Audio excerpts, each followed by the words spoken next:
Geek Out! Hey, pinkies up, lads. It's time for another Geek Out book club. I'm Sam. I'm Chris. I'm Jake. I'm Josh. And this week we're talking about Brian Wood and Andrea Mutti's Rebels with Dark Horse Comics, the first volume, which collects the first 10 issues. That's a big humdinger of a trade. Comes out Wednesday, May 4th. Comic shops everywhere and on Comixologies. Comixologies? Yes, there's multiple. It's like there's all of the Comixology websites. Yes, there's a multiverse of Comixologies. Crisis on Comixologies. Yeah, I thought that happened after they were acquired by Amazon. Yeah. But the what do you guys think of the book? It was pretty sweet. I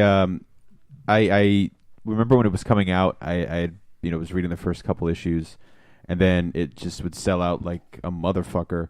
It was really hard to get a hold of, but I think the art really lends itself well to the book for that kind of like, backwoods Revolutionary War grit, and it's an interesting time in America's history to kind of be portraying as well. Yeah, and it takes we get flashbacks to an uprising that happens before, like in 1768, before 7 years before. The Boston Massacre and all that shit goes down. Yeah. So, which is kind of like a lesser known part of American history, the idea that the British tried to exert their royal rule over backwoods farms in Vermont. But yeah, it's a really, if you love the Patriot is like the first thing that like. Yeah, you can't. Is that because that's the only like American Revolutionary? I haven't watched Turn, but I heard that show's pretty good, and they just cast General Washington for, which is kind of cool. That's like the big scuttlebutt around work at Mount Vernon. But do they film any of it by? They haven't filmed any at Mount Vernon yet. That'd be cool if they do. But they have like a big thing in the break room of like the actor. And they're like, hey, they like cast a shrine. him. Yeah, they're like they cast him. But and get a lot of it's. I imagine the guy that walks around dressed up as Washington is like, fuck this guy.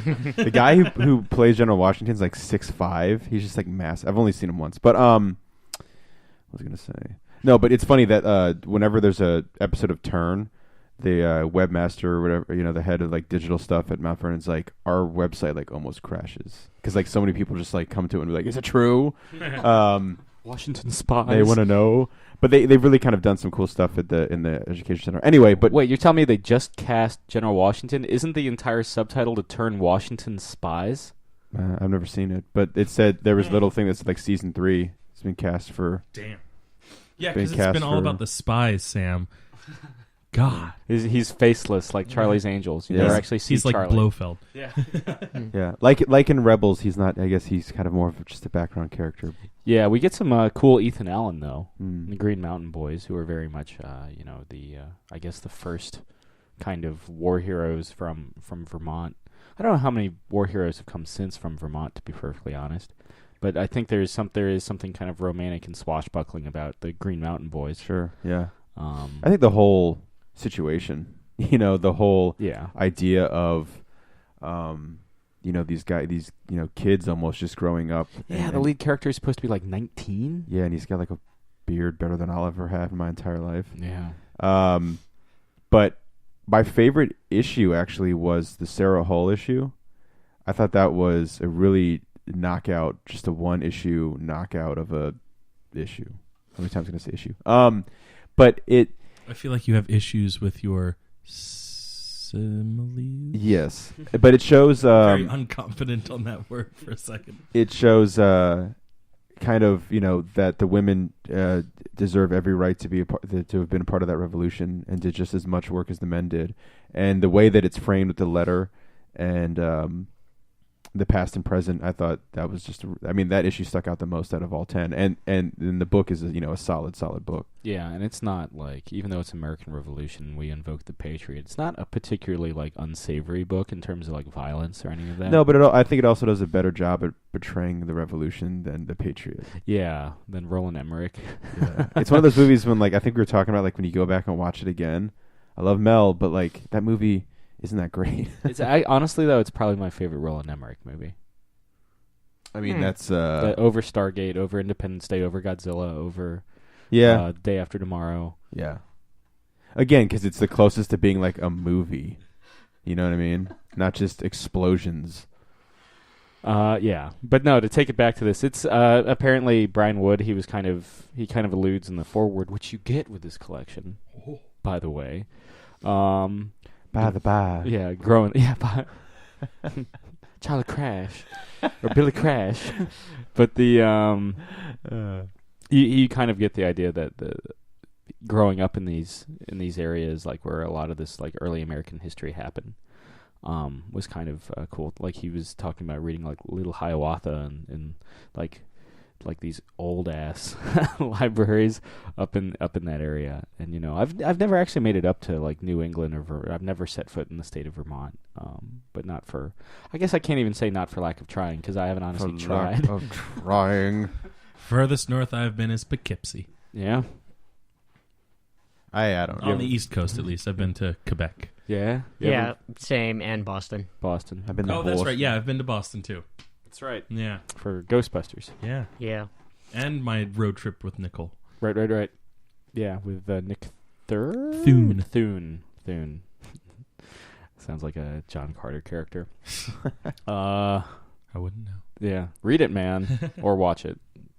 Because apparently nobody else did. Yeah. But no, this book was... I don't know, it's a lot of fun. It really is kind of like... It's the most staid love story, though. Like, they're very kind of like... like, it's very... Like, there's clearly like a love connection there, but it's very within that time period. Yeah. So they're very kind of... I don't want to say puritanical about it, but it's very... It's not... There is... He writes, I think, to the period very well. Yeah, absolutely. You know... But yeah, it's again the revolution. It's great to see a comic book, and I was even talking to people at work about it. I was like, "Hey, we're doing this review for this book called Rebels, and it's about the Revolutionary War, and it wasn't just about, portraying General Washington at all, but it was just again, they were kind of interested. Some of these people are like, who don't read comic books were like, oh, they're tackling the Revolutionary War in a comic book, and it's like, oh yeah, it's not just all superheroes. They can take this. This time in our history and turn it into a really great 10 issues. Yeah. Yeah, that's something when I was reading through it, I was, appreciative of the fact that Brian was using this medium to, lure people in, say maybe fans of history or of that time period, to use this as a great way to get people into comic books and, with how the art was done and the writing just very well. Yeah, and I love like the DMZ and Starve. We had him on the show to talk about Starve, and we reviewed the first volume. We all enjoyed that. Oh yeah. But I really think that there's something special when Brian Wood tackles history, when he's talking like he's doing like Northlanders, which is kind of more historical fiction, or he's doing Black Road now, which is another kind of Viking story over at Image, and now he's doing Rebels with Dark Horse, and there's something cool about it. And it's interesting when the book starts, these guys are like, we're still just like. They're still citizens of the crown in their own eyes, but they're just like, just treat us right. And then finally, when the revolution breaks out, they're like, fuck it, We'll do it live. Yeah. All or nothing. Yeah. But, yeah, man. So definitely if you're a fan of American history, if you like Brian Wood's comics, this is right up there with some of the best, in my opinion. He's good. He's good. He's good. Good. Like him. Met him. Yep. Friendly guy. Yeah. Maybe get him on the show again. Nice. Yep.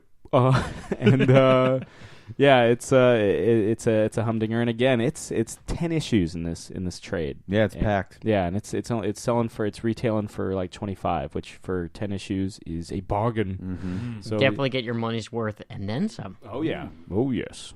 So yeah, definitely check it out. Again, it'll be in stores everywhere on Wednesday, May 4th, and Comixology, just one that I know of. On the same date if you prefer every to. Comixology outlet. Every Comixology, yeah, on the same date. So yeah, this is definitely check it out. This has been another Geek Out Book Club. I'm Sam. I'm Chris. I'm Jake. I'm Josh. Keep reading.